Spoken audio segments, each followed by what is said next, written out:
I've never heard a designer say, if I get too close to my craft, it will destroy me. Romulus Rost. Always got a great pair of shoes on. Job opportunity here. Door closer. Door closer, yeah. Derek's a very polished performer. Always thoughtful, always interesting. Head of concept cars and small batch vehicles. Makes me think of Coffee. eggs. Head of coffee and eggs.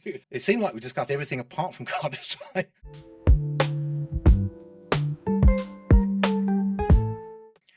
Hello, my name is James McLaughlin, Editor-in-Chief of Car Design News, and welcome to the second edition of This Month in Design, Car Design News podcast, where we're going to talk about autonomous driving, people news, and things that caught our eye.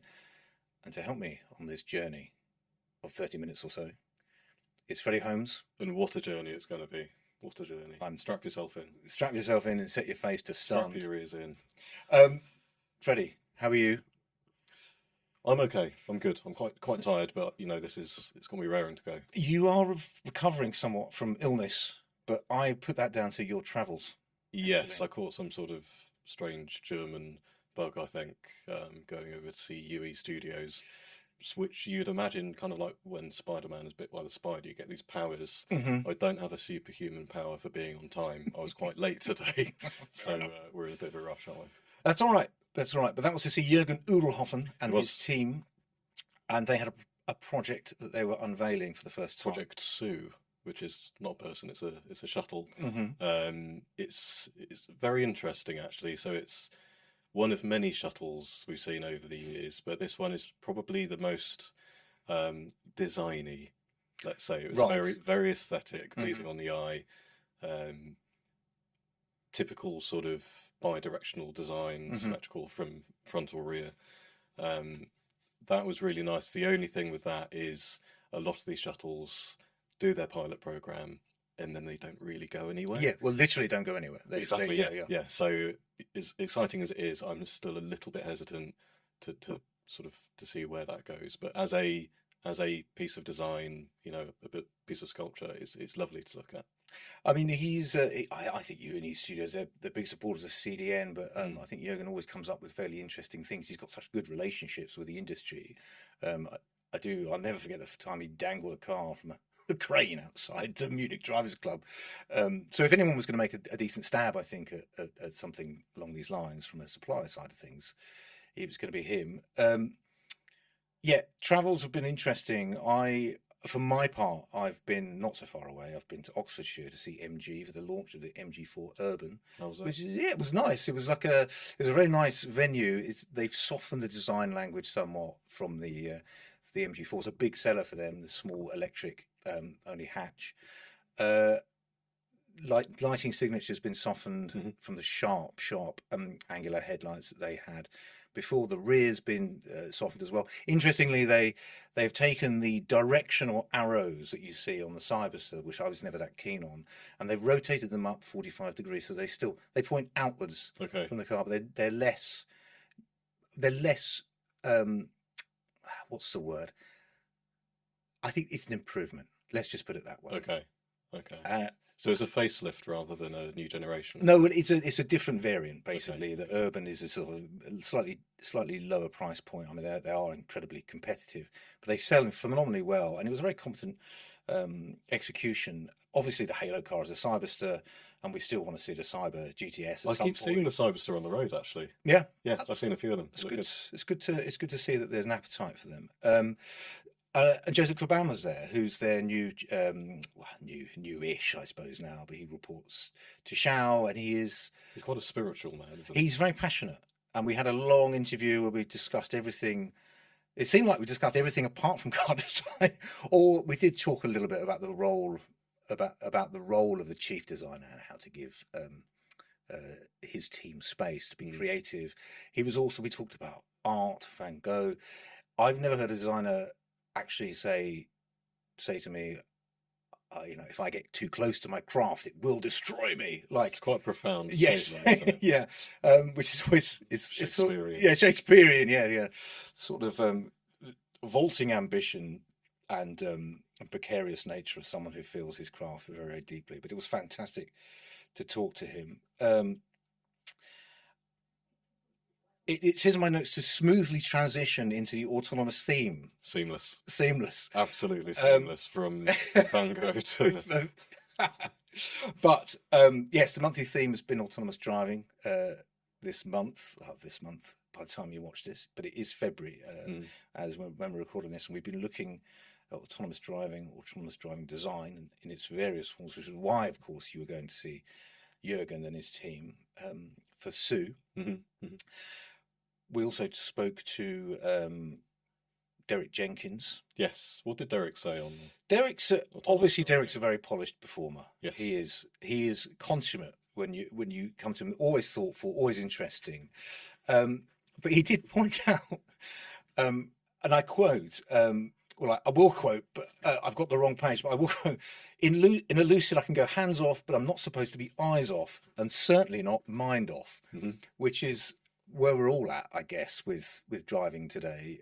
There are a lot of distractions, but there is like a degree of autonomy. There's lane control. There are, and in certain advanced products, there are, we're getting towards it being a lot more kind of hands off, certainly not mind off.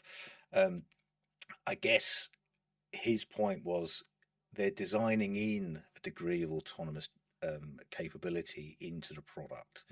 Not fully, but it's still over the horizon. They've been tremendously successful with the package of the Gravity, for example, and I think that you'd be crazy in California not to be looking seriously at this, given what else is going on. So, yeah, it was a refreshing conversation. It's on the CDM website, of course. So if you want to see what Derek says, I won't ventriloquize too much. Did he seem quite enthusiastic about it? Yeah, he's super enthusiastic. Like, he thinks it's going to be great, and he would pay extra for it, which I think is like, as a consumer, from consumer point of view, it's like, yeah, no, this is going to be amazing. But as a designer, somebody working on this, you don't want to see them sort of rolling their eyes and go, okay, fine, all right, well, we have to do this, check a box. I spoke to Romulus Rost, who was at UE Studios, actually, sort of knocking around. He's got lots of free time. Always got a great pair of shoes on. He does, actually, and always a great cap, I found. A felt cap. He was quite glowing on autonomous driving and was kind of the opinion that this is going to be quite a bit of fun for designers, actually, a change from the norm, something new. And in a change to the past century or so, no one really knows what the right thing is to do. There isn't a well-trodden path to follow. No. So design directors are still learning as they go as well. So it's quite fun. Well, I think it does appeal to the utopianist sensibility of a design. Making the world better. I mean, I suppose the jury's out as whether it will be. The results will speak for themselves in the end. Whether it will make the world better, or more congested, or more smooth running. It helped, encouraging to hear Romulus being really optimistic about it. So is Derek. One thing that I did speak to Franz von Holzhausen and Eric Early, his chief engineer for the Cybercab, which is going to make its debut proper in 2026. Now, in contrast to Derek's point of view, which was like, this is a premium or luxury experience, I would pay extra for this.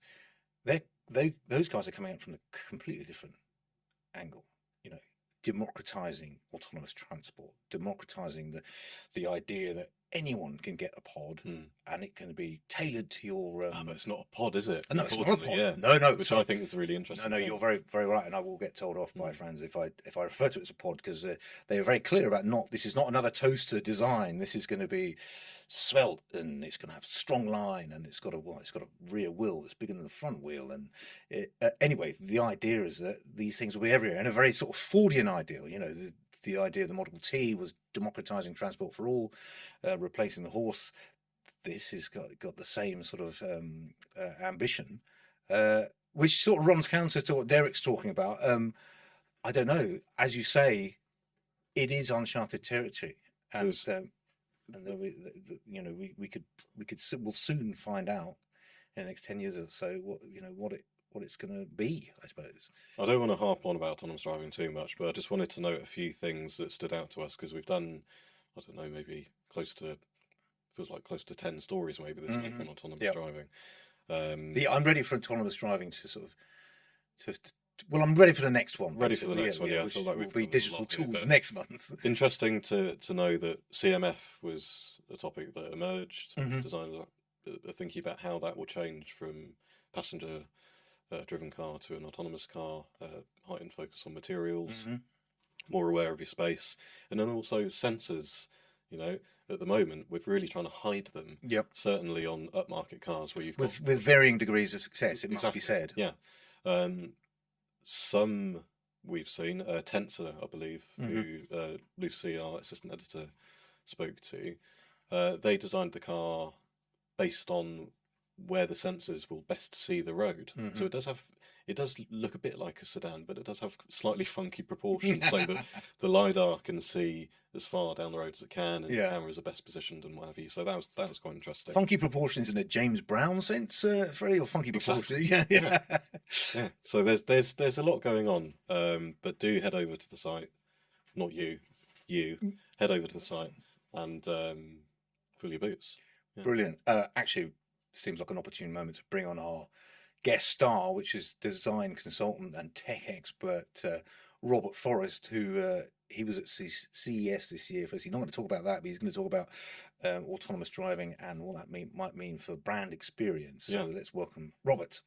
Everyone knows you as former designer at BMW and various places, but you sketched for us at our Milan event a couple of years ago, and we've got it with us. So we're gonna I've kept it with me every day since, Robert, just in case I cross paths with you again. You did sign it, yeah. I'm sorry it's not been framed. Yes, well, I actually framed the entire notepad. And this, where can I put it over there? There we go. Right.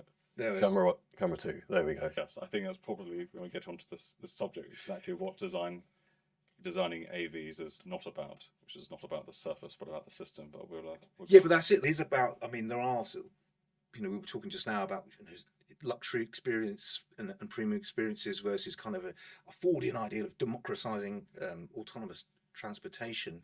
I mean, what is it going to mean for brands that are positioning themselves in various different spaces, autonomous driving? I mean, I think that this is a really interesting question about whether you even get into AVs. And I think possibly even before we get to brand and design, you need to sort of move a bit more upstream to really understand what is the core value proposition here. Because although AV is a technology about being an autonomous vehicle and being able to get around and having them a bit of that autonomy, there's sort of various topics going on here at the same time. One of which is of the autonomous vehicle technology, which is can be a feature or technology which can exist in sort of owned products. So any car or brand that already exists. And the other aspect that's being so hotly discussed right now are robo-taxis. And so that's all about ride sharing. And so you've probably got two different answers in terms of what you do with the brand there. Because when you're coming from AVs from a ride sharing perspective, this is really about that kind of system level approach. And then when you're coming from the actual brand perspective, then it's really around, I don't want to say design yet, because I do believe that's still downstream from exactly what that means from a concept. And so the work of designers is really, I hope, more than just the shaping of surfaces. It's got to be more than that. And I think this really reveals how well positioned design departments are inside organizations. That is not about answering the brief, but really co-writing the brief, I think, what it means for the company, what it means from a business proposition as well. So there are a couple of different sort of aspects to that. We've already been here before. 10 years ago, we saw concepts from Jaguar. Obviously pivoted substantially since then with the Type 00, but 2017 they had a very nice concept out. We've also seen it from Volvo, the 360C. Ostensibly, there's nothing wrong with what they already have there. And I say that because this also comes back to kind of the first principles approach they already took to what autonomous vehicles should look like. What I mean by that is that this is something before you get to styling, you're already trying to determine the architecture based around the different use cases. So you're trying to understand the user journey, how that's disrupted or enhanced or enabled by that technology, and then trying to distill from that what the product needs to do in response to that to determine your value proposition. So that's what I mean by moving upstream in that regard. And yeah, like you say, it will reveal how well positioned design departments are, their role within the organisation. Are they going to be in the room when these briefs are written, and how do they get there? I guess is the question. I think this is one of the biggest challenges, isn't it? Always this gap between product direction and business goals. And I think this is one thing, you know, I really see a lot in the work that I do is like trying to really close that gap. And to some extent, the power of design department can't be taken, it has to be given to that department. And so I think you need to already have trust that exists between the leadership in those areas to really understand, yes, this is not just about the styling direction, but really making sure that this is sort of how you actually enable the business case here as well. And I think you can really see design then as less about the appearance, but the department should really be seen as an integration point. I think that when you see a typical sort of product development pipeline, you're really seeing sort of each gateway is adding a new value towards, you know, feasibility until you get to, you know, your sign off and your SOPs. But really, if you can bring those gateways closer left in terms of the product requirements, then I think that you're really using design then to synthesize. And I'd argue you need to go before design as well when you're actually talking to product planning. And so I think that this is still historically quite a sort of a reactive process where you sort of, you know, it's very spread, but one of the tasks is to be talking to existing customers of existing products that were anyway designed or signed off some years ago. Do you see there being a new role created within design departments for head of autonomous vehicle design? Again, I think it depends a little bit on the context of that. If you're talking about ride sharing for autonomous vehicle design, then absolutely that needs to be part of that. Because with ride sharing, you have to understand how the product, you know, integrates within that ecosystem. I'll give you one example, like one of the difference between Zoox and Waymo. And it sounds really stupid, but it doesn't exist. But, you know, Zoox, the doors close automatically. Waymo, you have to close the door yourself. So the car can only move on to its next journey if someone's conscientious enough to... if someone actually closes the door. If you leave it open, it can't do that. And you stall all operations. And so I got this, like sort of a message from like a former business angel, and he's saying, you know, job opportunity here, door closer. Door closer, yeah. $11 per close. Yes. And so you've got to think about that from a design perspective that wouldn't ordinarily be there, part of just, you know, your body side themes, as maybe that sketch shows. So I think it takes a different kind of approach to it.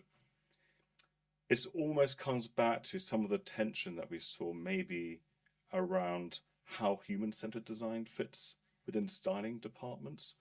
You know, you've got the stylists there who are really interpreting in quite subliminal ways sort of brand values through form and sculpture, and really casting that in, you know, quite meaningful, powerful ways, quite emotive ways.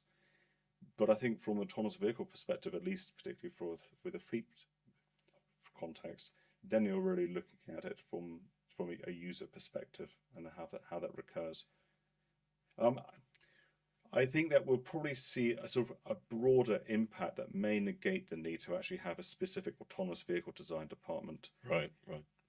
Within typical operations. I say typical when you're just integrating, you know, level 4 autonomy within a Mercedes A-Class. You're not going to need a specific AV designer for that.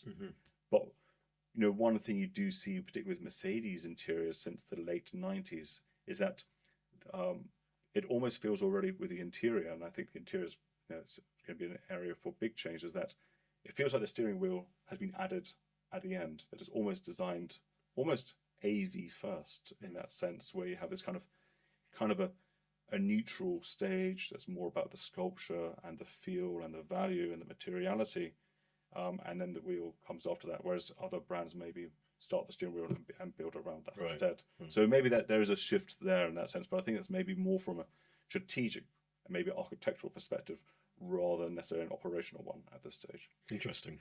Moving on ever so slightly, Robert, because you did mention car interiors there. hot take on the Ferrari Luce interior. We saw some very well art-directed photography, and then the full reveal. Thoughts? Very good question. I think first thing is worth noting is that this is probably one of the first times that we've seen an interface lead SoC, start of communications. It's very unprecedented to see that. So I think it also just shows how far we've come in terms of taking the interface and raising it and elevating it and saying, you know what, this really matters. Because I think just in terms of typical hierarchies, within sort of design world, it's always kind of like exterior, interior, and interface. And interface has been this like really something that's been not really been part of the brand or the passion that maybe sort of exterior design tends to have. So I think that's already a great step forward for the interface. I think where I start to question, I think many people have done so already, is the relevance to the brand. And I think there's clearly a jarring note between how that fits our expectation of Ferrari.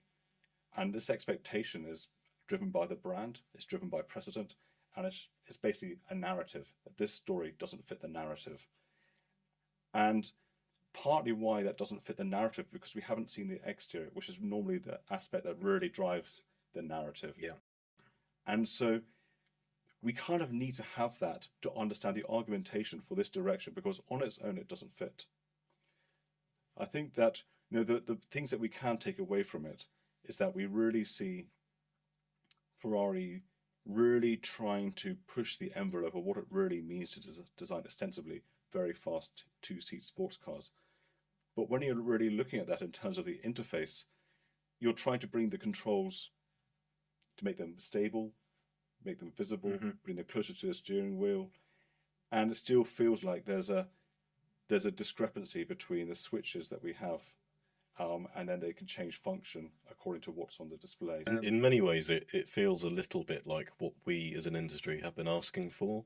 There's physical buttons, clear, intuitive controls, but maybe just with the wrong brand. I don't know. I think what's hard about it is that when you try and recall its values, you're doing so visually. And I think it takes a moment just to sort of really break it down in terms of what it means, again, from a kind of a system level. There's also something else that's going on here. It's probably one of the biggest reveals we've seen from Sir Johnny Ive, from Mark Newson, that we've seen since the Apple days. And I suppose my regret a little bit is that since the Cupertino days, that the aesthetic direction hasn't moved on. No, it felt very Ivian. Can I say that? When you looked at those products, like you say, when he was in Cupertino designing all those Apple products, it was very familiar. It's very familiar, and what I hope it doesn't do is to bake in Apple as a sort of a benchmark for design aesthetics and tastes and the sort of the reverence around it for another decade or so. Yeah. We've been talking around sort of a car like an iPhone for as long as I can remember now, and it just reached a stage where Apple has basically become a legacy brand now in their own right. The innovation isn't really there anymore. And it felt like the time is right now for a new chapter, things to move on. And so what this does is to rather anchor us back in a world that it felt like we were just about to leave. Well, brilliant to chat to you. Thank you so much for coming on the podcast. It's always a pleasure. It's been really nice to chat. Thank you so much for inviting me. Thank you.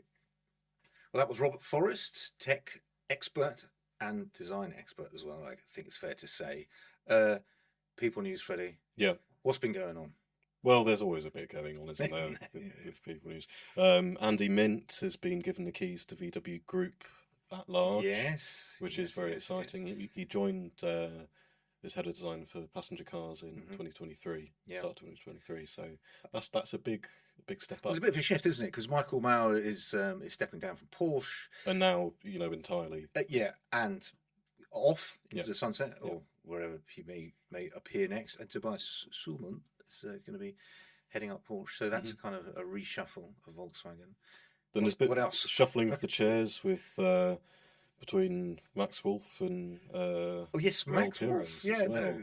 no, he's leaving Ford. Leaving Ford for Where's GM he going? Shanghai. GM. Yeah, Unbelievable. yeah. No, but that's a very exciting move. Very interesting, I think. And then in turn, replacing Wolf from that post is Raul Perez, who's coming Neo. from Onvo, which is the sub-brand of Neo. Absolutely, yeah. So that's an interesting shift there.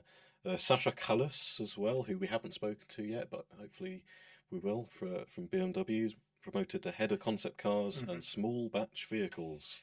And small batch vehicles, exactly. Yeah. Makes me think of coffee. Eggs. Head of coffee and eggs.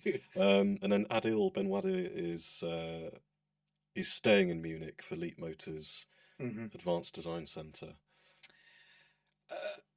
Jeremy Offer as well. He's got a new venture, but it's a bit mysterious. I don't quite know. Outgoing Volvo. Yeah, he updated LinkedIn with this sort of cryptic post with a link to a company called Cernica, which, it'd be exciting to see what that is. We don't really know yet, but all the best to good Jeremy. luck to Jeremy.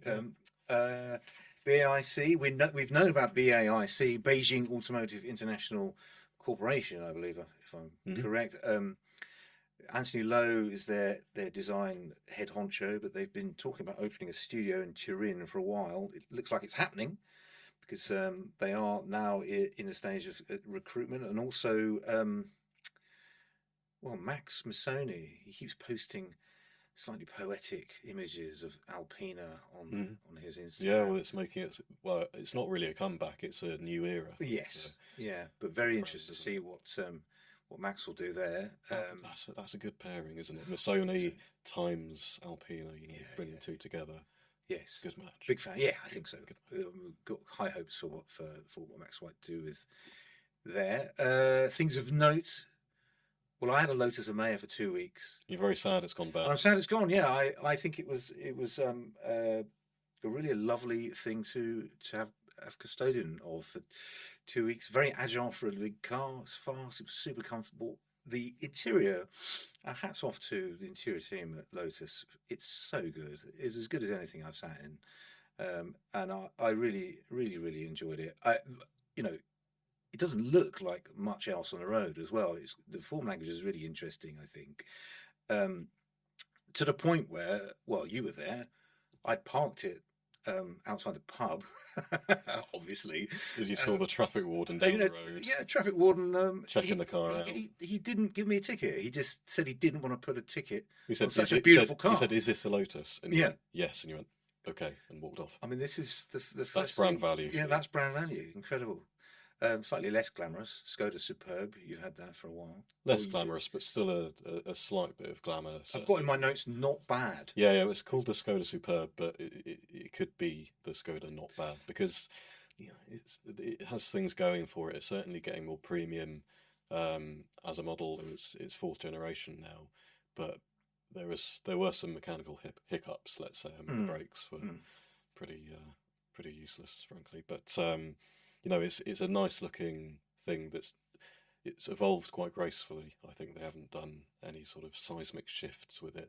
No. So hats off to Oliver Stefani and the team there. I just going the Skoda not bad doesn't have quite the same ring to it, but for more dazzling insights, you can read Freddie's piece on the Colours on News website. Lucy, who's not here today, she's on holiday. How would I allowed that? I have no idea. But she's now after. She's quite taken with the Renault Wind. I know, that came out of nowhere, didn't it? Yeah. Trying to dissuade her from that, just because, Renault mechanicals of that era may not be the best. But that'll be a fun little summer run around. I think it would be. I think maybe I'm pouring water on ambitions, unwarranted. So from a second-hand Renault Wind from the noughties, yes, to Theon design, 450 grand, 911 thereabouts.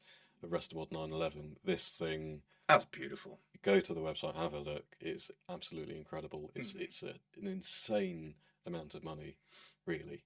But I mean, if you've got it to spare, it's fantastic. Cream exterior, tan interior, everything sort of decked out. Lovely, lovely stuff. CMF live stream, we had that. I mean, Freddie, you were supposed to host that, but you were laid low by this German flu that you keep referencing. Yeah. I'm actually here in spirit as well. Yeah. But Steve Stanford and David Hopwood were great on that. Yeah.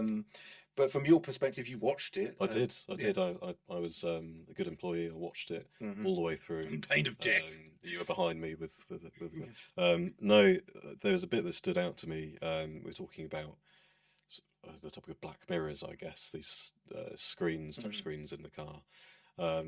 Really interesting to hear Steve and David speak about what that means for them as material designers. Steve used the expression, you've got so many of these slabs in front of you, it looks like a graveyard. I think that was a zinger, right? Yeah, I think you can probably guess where they want to go with that. Maybe start hiding some of that technology away, which I would also be up for. No, there when needed. Yes, absolutely. No, I'd forgotten about that comment. Actually, we should clip that for the promo. Yeah. Lucy's been investigating the rise, actually riffing off that slightly, the rise of the Indian brands, Mahindra and Tata. She's done a big sort of interview, feature-led thing about how, you know, the journey those brands have been on, from sort of, you know, new sort of side players to competing against some of the best design studios in the world at the People Awards. The question we were left with is India the new China? It possibly is. There's certainly been this premiumization, let's say, of the Indian brands. Perceived quality wise, it's just stepped up massively. Yeah. So that's I think that's going to pay dividends. Yeah. Well, hats off to Martin, Pratap, Kozi, and Cosimo, and of course Ori. For that and their teams. We talked a little bit with Robert, well, quite a lot with Robert, about the Ferrari Luce. You had a hot take, Freddie, that was went out there almost immediately, and then provoked the ire. I fair to say, certain people on Instagram who then got blocked because of bad language. Who would have thought that a post on an electric Ferrari might have got the hornet's nest? Yes. But, you know, the press release came through. We were on a Teams call to each other at the time, and have you seen this? Yeah. And we were kind of starstruck by these beautifully, like I say, art directed images, these close-up shots of the display that it looks like an iPhone, doesn't it, with the camera on? Yeah. But you know, in terms of it's quite seductive. In terms of the UX, it's like, okay, great, buttons, physical controls, it's intuitive, it's really nicely done. And I may have got slightly carried away. Yeah. Described it as a masterpiece. Yeah. Which I actually stand by in isolation as a thing. Take the badge off. It's very nicely done. It is a masterpiece. But some of its parts plus brand alignment, still some questions there. Maybe you reflect. You learn. Maybe I crowed a little too early. But don't worry, because I think Jonathan Bell, one of our writers, who's a friend of CDN. He's gone out to see. He's already been out to see Johnny Ive and Mark Newsom and Flavio actually at the launch. Johnny Ive and Mark from Love, that design super group, they're doing the exterior as well. He's seen that, so he's going to do an in-depth look at that interior. See if it's so interesting that they've taken the exterior as well. I think it's going to be fascinating. Well, we say they've done the exterior. They've collaborated on it. Well, we'll see. You know, we'll see, because Mark's done cars before, which were a car. Keep them peeled for that. It's a big feature in Interior Motors. Okay, and on to next month. When is Interior Motors out? It goes to press on the 20th of March. Okay, so it'll be out on your desks early April. Look out for it. Yeah, if the post is reliable. Next month, focus is digital tools. Yes. Looking forward to getting into that. I think so. It's always a little bit. It's a bit of a different topic, let's say, because I'm not a designer. I'm a journalist. I'm a writer. So allegedly, well, allegedly, yeah. So we are sort of looking from the outside in a bit more than we are with commenting on a beautiful exterior. Yes. So we're going to have some in-depth conversations with people to see how they're using the tools they are, and I imagine AI might come up. Do you think? I reckon it might do. I'm going to do my best to avoid it for as long as I can, but I think it's inevitable. Trips trips. Where are you going? Where am I I've going? got I've got you looking. You're good. You're testing the Xpeng G6. Yes, yeah. Well, I mean that's not really a going. That's more coming to me. Oh, That's a press loan. I wonder if it will deliver itself. That'd be nice. Wouldn't it? Well, it kind of does, doesn't it? Might arrive on. Well, a little man brings it anyway. Yeah. The Subaru Forester as well is on the test list Another as well. one of your camping excursions could be in the future. Lucy's going to be in Gothenburg, I think. We're trying to work out the flights to see Polestar, Volvo and Zika, so hopefully there'll be some reporting on that. But Milan and Beijing in April. If you haven't registered, register. Tickets are going super quick on both of those. You've got to get the CDN website because limited space. Well, you know, limited space means limited opportunities to go and see some top designers. And if you're not familiar with those events, I mean, we've been doing these for a few years now, but if it's your first time, we're bringing together expert designers in one space to chat about. In Milan's case, mostly CMF, interiors, bit of UX, some emotion as well. There's some emotional design stuff and going on. reflect on what we've seen at the show as well. So that's a really fun spot. Yep. In Terrazza Martini, isn't it? That's right. Rooftop. With a rooftop terrace for drinks. So I'm selling it hard here. Get involved, and then Beijing, all things China design, essentially. Yeah. Big names. In fact, very happy to have someone from Li Auto going to be on the panel there because they're the ones who designed the Mega, that crazy spaceship. It's incredible, isn't it? I love it. It's enormous. It is mega. It literally is mega. Literally is mega. They delivered on that tagline or that nameplate. And that's it, I think. Hope you stuck with us. Thanks for tuning in. There's going to be, well, if they allow us to do another one next month, I hope they do. We should be back as a trio as well, I think. Me, you and Lucy. The Bishop will be back. The Bishop, yes. Okay. We'll have to explain that nickname at some point.